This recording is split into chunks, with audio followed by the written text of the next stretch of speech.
మాటండి. ఆయన ఏ సినిమా తీసినా కూడా ప్రేక్షకుడి షూస్‌లోకి వెళ్ళి నేను ఎలా రాస్తే వాడు నవ్వుతాడు, నేను ఎలా రాస్తే వాళ్ళందరూ ఎంజాయ్ చేస్తారు అని వాళ్ళ షూస్‌లోకి వెళ్ళి రాసేటువంటి డైరెక్టర్. మరి చాలా తక్కువ టైంలో ఇంత మంచి సినిమాను మనకు అందించి డిస్ట్రిబ్యూటర్ ఫ్యామిలీస్ టెన్షన్ కూడా పోగొట్టినటువంటి డైరెక్టర్ ఆయన. So that is the reason we are celebrating distributor happy meet అని చెప్పొచ్చు. Gratitude meet. Sir over to you sir. అలసట వచ్చేసిందండి. మా ఆల్మోస్ట్ మూడో వారం అంటే చేయాల్సిన అల్లరి సినిమా ప్రమోషన్స్ నుంచి మొదలెడితే మొన్న సక్సెస్ ఈవెంట్ వరకు చేస్తూనే ఉన్నాం, అలసిపోయాం. అయినా కూడా ఆడియన్స్ మేము అలసిపోలేదు, మీ సినిమా ఈ వారం కూడా చూస్తూ ఉంటున్నారు. So thank you first of all. Credit goes to audience. So మీరు లేకపోతే అసలు ఈ విజయం అనేది మేము ఊహించలేం. ఈ సినిమాని ఇంత గొప్పగా ఆదరించి, ఇందాక ఎవరో డిస్ట్రిబ్యూటర్స్తో మన వాళ్ళతో మాట్లాడుతుంటే చెప్తున్నారు, అసలు బెనిఫిట్ షోస్కి, ఎర్లీ మార్నింగ్ షోస్కి, 4 o'clock షోస్కి, 7 o'clock షోస్కి ఫ్యామిలీస్ అందరు కదిలి వచ్చి సినిమా చూసారంటే it's like a rare record. And కొన్ని మిరకిల్స్, అద్భుతాలు అంటాం కదా, అది జరిగినప్పుడు మనం చూస్తూ వాటిని ఎంజాయ్ చేయటమే. సో నా కెరియర్లో నాకు ఇది ఒక పీక్. సో వచ్చింది, తీసుకుంటున్నాను, ఎంజాయ్ చేస్తున్నాను. I'm very happy. అండ్ అలాగే ఈ సినిమా సక్సెస్కి మేజర్ క్రెడిట్ ఇవ్వాల్సి వస్తే ఫస్ట్ నేను వెంకటేష్ గారికి ఇవ్వాలి. సో ఎందుకంటే ఈ సినిమా మేము గోదావరి గొట్టు సాంగ్ రిలీజ్ చేసిన దగ్గర నుంచి మాతో పాటు ఒక అసలు ప్రమోషన్స్లో అయితేనేమి, ఎక్కడ కావాలంటే అక్కడ టీవీ షోస్లో అయితేనేమి, అసలు ఒక ఎంత అల్లరి చేశారు ఆయన, అంత అల్లరి చేశారు. సో జనరల్గా నేను వెళ్తూ ఉంటాను ఏదైనా అంటే ఫస్ట్ డ్యాన్స్ చేయడానికి నేను ముందుకు వెళ్తాను. ఈసారి నాకు అసలు అవకాశం లేదు వెంకటేష్ గారు. సో ఏ షోకి వెళ్ళినా, ఏ ఈవెంట్కి వెళ్ళినా ఆ పాట వేస్తారు, బ్లాక్ బస్టర్ పొంగలే అంటే ఆయన తెలియట్లేదమ్మా నేను వెళ్ళిపోతున్నాను అంటున్నాను. ఆ పాట వేయొద్దని చెప్పు, ఆ పాట వేస్తే నేను ఆగలేకపోతున్నాను అని చెప్పి ఆ చిన్న స్వింగ్ చేసుకుంటూ వెళ్ళిపోయి పాట పాడేసి ఆయన ఎంజాయ్ చేశారు. అలాగే ఈ సినిమా రిలీజ్ అయిన దగ్గర నుంచి కూడా ఎవ్రీడే ఆయన ఈ సక్సెస్ని ఇద్దరం షేర్ చేసుకుంటూ బాగా ఆయన నాతో అంటే ఎలా ఉండాలి సక్సెస్ వచ్చాక కూడా, ఎలా దాన్ని కంటిన్యూ చేయాలి నెక్స్ట్ అనేది కూడా ఆయన నాతో ఫోన్లో మాట్లాడుతూ నన్ను గైడ్ చేస్తున్నారు. So thank you sir, your always there for me and my అలాగే మన ప్రొడక్షన్కి కూడా మీరు చాలా సపోర్ట్ చేశారు, అది రాజు గారు ఇందాక చెప్పారు. సో థ్యాంక్ యూ వెంకటేష్ గారు. అలాగే క్యాస్ట్ అండ్ క్రూ అందరికీ, ముఖ్యంగా అమ్మాయిల గురించి చెప్పాలి. మీనాక్షి చౌదరి, ఐశ్వర్య రాజేష్. అంటే ప్రమోషన్స్ అంటే ఏదో ఒక సాకు చెప్పి ఎటో ఒకటి తప్పించుకొని పోయి అసలు వస్తున్నారా లేదా అనే కన్ఫ్యూజన్లో ఉంటాం ఒక్కొక్కసారి ఆర్టిస్టులు అన్నప్పుడు. సో ముఖ్యంగా ఇద్దరు ఆడపిల్లలు, మీనాక్షి చౌదరి కానీ ఐశ్వర్య రాజేష్ కానీ, ఏది పడితే అది మేము ప్రమోషన్లో స్కిట్స్ చేయమన్నా, రీల్స్ చేయమన్నా, చివరికి గెటప్లు వేసుకోమన్నా చంటి గెటప్ వేసేసుకొని, బొబ్బిల్ రాజా గెటప్ వేసుకొని, ఎందుకు ఏంటి అని అడగకుండా పాపం చాలా చక్కగా సినిమాని ప్రమోట్ చేయడానికి హెల్ప్ చేశారు. అంతే గొప్పగా సినిమాలో యాక్ట్ చేశారు. సో ఇలాంటి యాక్ట్రెసెస్ మా సినిమాకు దొరకడం నిజంగా సో చాలా హ్యాపీ. అండ్ వాళ్ళకు కూడా నేను థ్యాంక్స్ చెప్పుకున్నాను. అలాగే మిగతా technical team, writing team, caste and crew అందరి గురించి ముందు చెప్పున్నాం. సో ఈరోజు పర్టికులర్గా ఈ ఈవెంట్కి వస్తే, మొన్న సక్సెస్ ఈవెంట్లో నెల్లూరు హరి వీళ్ళందరూ మా డిస్ట్రిబ్యూటర్స్ అందరూ వస్తే మాట్లాడండి అన్నాడు. అంటే మీరు పెట్టిన ఫంక్షన్లో మేము ఎందుకు మాట్లాడుతాం అన్నారు. అంత ఈగో ఏంటి అన్నాడు. మేము పెట్టుకుంటాం ఫంక్షన్, మేమే మాట్లాడతాం. ఓకే అంటే అప్పుడు చెప్పారు, లేదన్నయ్య మేము ఈ సినిమాతో చాలా బాగా హ్యాపీగా ఉన్నాం.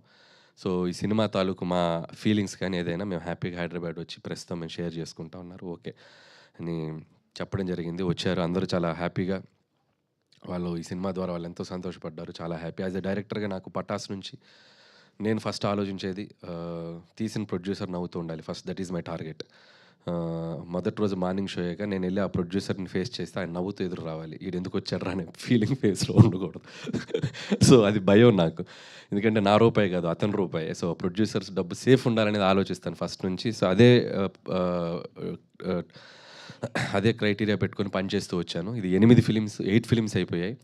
సో 8 ఫిలిమ్స్ కూడా తీసిన దాంట్లో 6 ఫిలిమ్స్ ఈ బ్యానర్లోనే. సో ఒక 2 బయట చేసాం, పటాస్ కానీ అండ్ భగవంత్ కేసరి. సో ఈ 6 సినిమాలో ఎంత వచ్చింది సార్ రాజు గారు? నా లెక్క ఎంత?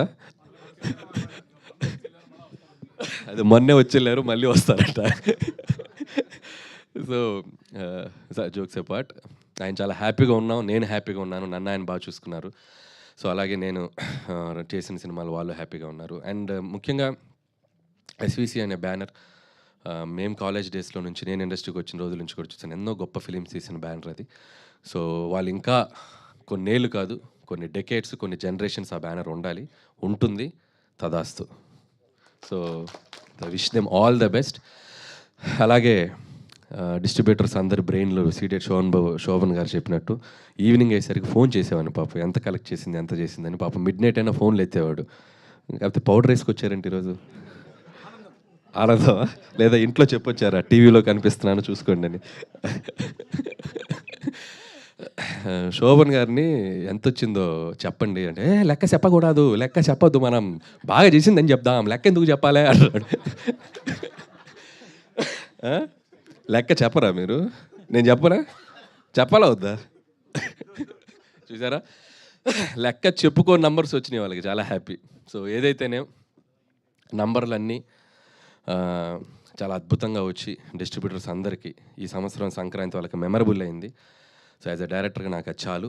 అండ్ అలాగే ఈ సినిమా ద్వారా మనకి పెదరాయిలో ఒక డైలాగ్ ఉంది, నేను ఎప్పుడు వినలేనిది ఒకటి చూడకూడనిది ఒకటి చూశానంటారు ఎంఎస్ నారాయణ గారు మోహన్ బాబుతో. అలా నేను వినలేనేమో అంటే 6 కోట్లు 100 షేర్ కొట్టింది. అసలు నేను రీజనల్ ఫిల్మ్కి చూడలేమని అనుకున్న 300 కోట్లకు రాసంట. ఆ నంబర్ చూడబోతున్నాను. సో హ్యాపీ, చాలా హ్యాపీ. అండ్ సో ఇక నెక్స్ట్ చేయాల్సిన సినిమాలకు కూడా ఇప్పుడు ఒక చిన్న మోర్ రెస్పాన్సిబిలిటీ పెరిగింది అనుకుంటున్నాను. ఇంకా జాగ్రత్తగా మిమ్మల్ని ఎంటర్టైన్ చేయడానికి ఎప్పుడు ఉంటాను. అలాగే మా ఫ్రెండ్ సాయి కూడా కొద్దిగా ఏదో ఎమోషనల్గా ఇదయ్యాడు. సో నేను అవేవి పట్టించుకోను. సాయి థ్యాంక్స్ ఫర్ కాదు అది పట్టించుకోననే అదే చెప్పింది. అదే థ్యాంక్స్ ఫర్ నా తరపున నువ్వు మాట్లాడినందుకు చాలా హ్యాపీ సాయి. అండ్ అలాగే ఇక్కడ స్టేజ్ మీద ఉన్న వాళ్ళు ఎవరి మనోభావాలు అనేది దెబ్బతీస్తుంటే బై మిస్టేక్ మీరేం ఫీల్ అవ్వకండి. చాలా హ్యాపీగా ఉన్నారు అందరూ. సో అందరి తరపున నేను అడుగుతున్నాను. So be happy and stay positive and ఫిర్ మిలేంగే. మళ్ళీ ఇంతటితో అయిపోయింది అనుకుంటున్నారేమో, మళ్ళీ ఏదో ఇంకొక ఈవెంట్ ఫినిషింగ్ టచ్ ఇస్తాం. సో అందరికీ ఎగ్జిబిటర్స్ని కూడా, ఈసారి డిస్ట్రిబ్యూటర్స్ వచ్చారు, ఎగ్జిబిటర్స్ని కూడా పిలిచి సో చాలా గ్రాండ్గా అందరికీ సంక్రాంతికి వస్తున్నాం సక్సెస్ షీల్డ్స్ అన్నీ ఇచ్చి, అందరూ వెంకటేష్ గారు అండ్ మన యాక్టర్స్ అందరూ సినిమాలో పనిచేసిన టీం. సో నెక్స్ట్ వీక్ ఎప్పుడో చూసి ఒకరోజు చెప్పి దాంతో సంక్రాంతికి వస్తున్నాం, ఈ సంక్రాంతి జర్నీని సక్సెస్ఫుల్గా ఫినిష్ చేసి మళ్ళీ మీ ముందుకు వస్తాం. So once again thank you. అలాగే మీడియా మిత్రులందరికీ మమ్మల్ని భరించారు ఈ 1 month. ఏ రోజు చూసినా యూట్యూబ్లో సోషల్ నెట్వర్క్లో మేము ఏదో కంటెంట్ వదులుతూనే ఉన్నాం. వాటన్ని చాలా జాగ్రత్తగా వాటిని మమ్మల్ని మీడియా దగ్గర అందరూ పేరు పేరున అందరికీ, మూర్తి గారు మీరు చాలా ట్వీట్లు కూడా చాలా మీ స్టైల్లో క్రియేటివ్గా వేసి మా సినిమాని జనాల దగ్గర తీసుకెళ్లారు. Thank you. అలాగే జీవి గారు thank you so much. As you predicted మీరు చెప్పిన నంబరు ఇంకా దాటి ముందుకు కూడా వెళ్ళింది. And I know you are there for us. చాలా సపోర్ట్ చేశారు జీవి గారు అండ్ ఎవ్రీబడి. సో ఇక్కడ ఉన్న అందరూ, మన నిశాంత్ గారు, అందరూ పేరు పేరున అందరికీ, మీడియా మిత్రులందరికీ, వేణు గారు, మీడియా మిత్రులందరికీ థ్యాంక్స్. ఇంకెవరి పేర్లు మర్చిపోయి ఉంటే క్షమించండి. And thank you. చాలా చాలా సంతోషంగా ఉంది. Thank you. సూపర్ అనిల్ గారు, థ్యాంక్ యూ సార్. కూర్చోండి సార్. ఇక చాలా అందరూ వెయిట్ చేస్తున్నారు, మన ప్రెస్ అండ్ మీడియా అందరూ.